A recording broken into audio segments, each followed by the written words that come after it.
Hey, good afternoon, everybody. I hope I'm loud enough.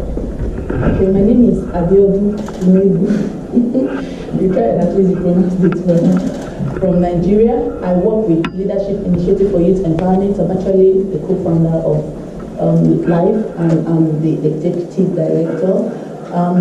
Leadership Initiative for Youth Empowerment is a youth-focused and youth-led organization that work in Lagos, Nigeria.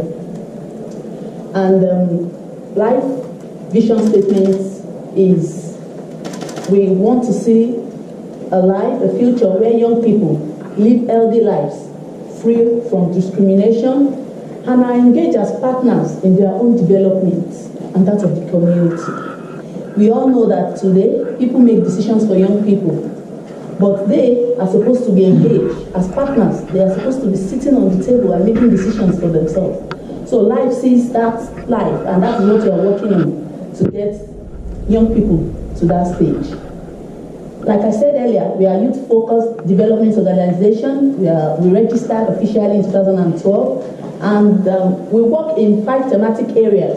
And the first one is democracy and governance, economic empowerment, human rights as regards gender-based violence, leadership, peace building, sexual and reproductive health.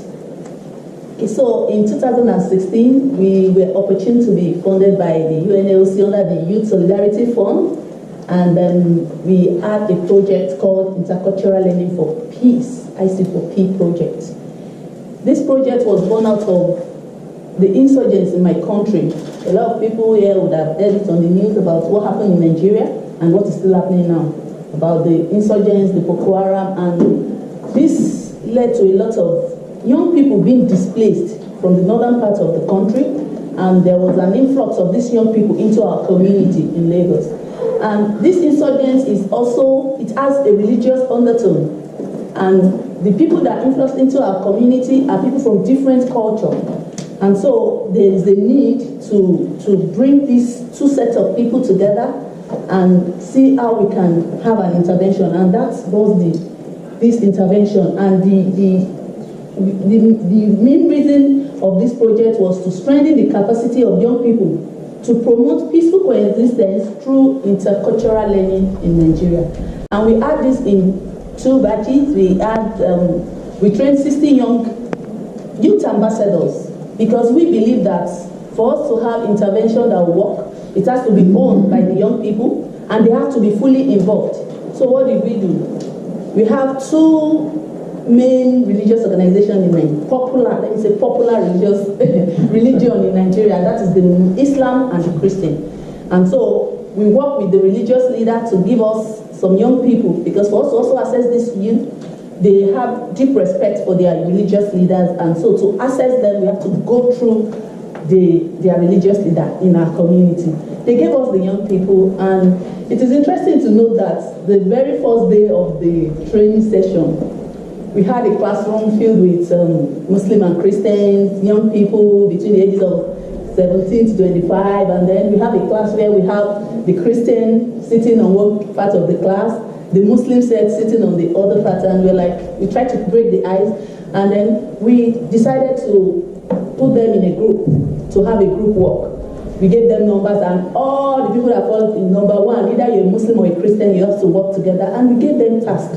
And it's like a competition where they have to present, and the best presentation win a prize and all. And within the next 30 minutes, we had people changing the way they sit. We have the Muslim and Christian sitting together. This is now my group to your group. And this made them see that before religion, before our culture, we are first human.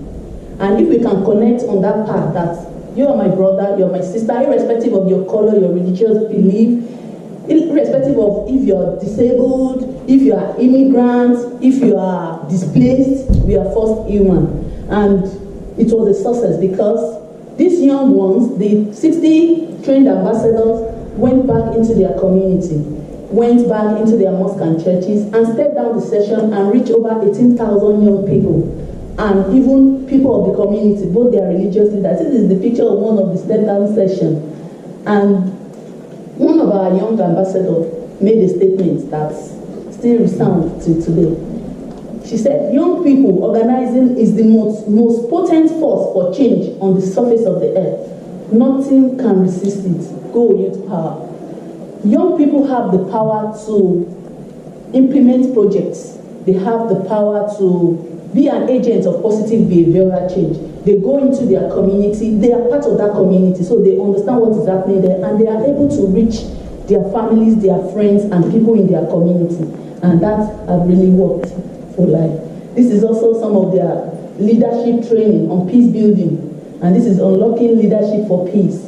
We had some challenges during the intervention, because the idea was that we're supposed to, part of the project implementation is that there will be an internship where the Muslim youth will go to the church to learn what is happening there, and the Islam youth, the Christian, will go to the mosque to learn the way they worship. And when we bring together the religious leaders and pitch this idea to them, they outrightly refused and rejected the idea. And the reason why is that they believe that once we get their young ones to go to any of these religious organizations, we are going to change their belief system, and they cannot allow that. Okay, so we think about something else. We were innovative about it, and UNLC was so helpful. And we had an idea of doing a site visit. So they were so welcome. The idea was welcoming. They allowed us, they gave us space to come into their mosque. They showed us around and tell us what happened there. We went to different churches, they showed us around and told us what happened there. And even the religious leader at the end of the project formed some friendship, tight friendship, and we also have some quotes on that. And we saw an imam and a pastor hugging each other, something that is very rare in my community, because they believe that my religious is different and better than you, my religious is different and better than you. And so this intervention really, this was the session we had with the religious leader where we pitched the idea of having the internship that was rejected, but at least they welcomed us to visit, and we had a very interesting session during that visit. Okay, so what are some of the lessons learned and the need that we identified? We saw that sustained funding for projects has the proof of concept phase. That's young people especially have issues with funding, because the funding organization most times believe that if you don't have experience managing any fund before, you might mismanage your fund. And then most time when you get a funding, it's just either a year or a period of 6 months. And after that, the sustainability, if the project is not self-sustaining, it becomes a challenge. We also see that young people are deeply connected to their communities, and they provide access to social capital. Without the young people trained, you can imagine training 60 young people and they reach 18,000 people. It's because they are part and parcel of that community. And they are young, and the engagements produced have effective results in the now and even in the future.